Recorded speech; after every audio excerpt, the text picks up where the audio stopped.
Welcome back. Another round of Ask the Doctor. A lot of important tidbits to learn, not only for this natural disaster, but for ones moving forward, too. We have earthquakes here, floods, fires, you name it. So Dr. Randall Todd is with the Washington County Health District. He's back. We're going to talk about the boil water order that's in effect, I think, for an area of Verdi and then out in Lockwood as well. Yes. What are the recommendations for boiling water? Well, it's really pretty simple.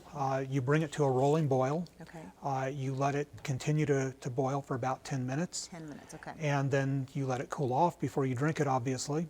The one thing that people need to know is that boiled water usually doesn't taste very good. It's kind of flat.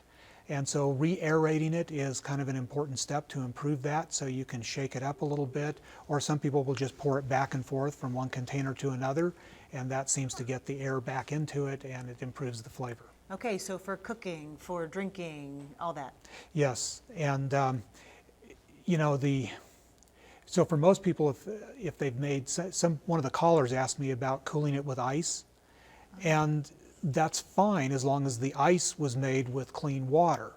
I know my wife got terribly ill one time when we were traveling in Mexico. The tea that she had been boiled, but she'd ordered iced tea, and the ice cubes they put into it had not been treated or boiled before they were frozen. So she got quite ill because of the contaminated ice cubes. I didn't even think about that. And quickly, power outages, how long can you keep food in the fridge if you keep the door shut? Well, it depends on how often you open that door. So the more often you open it, then the less time. But probably an hour or two in a refrigerator that's not opened much.